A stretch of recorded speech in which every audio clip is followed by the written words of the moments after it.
Welcome back to the Half Thumb Homestead. Today we're going to change the battery in our Marantec garage door opener.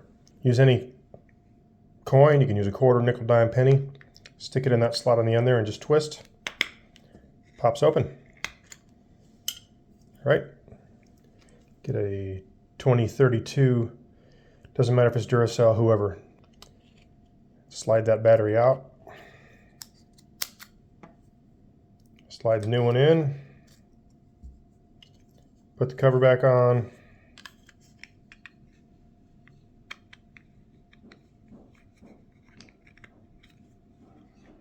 and you're done. That's it. Half thumb out.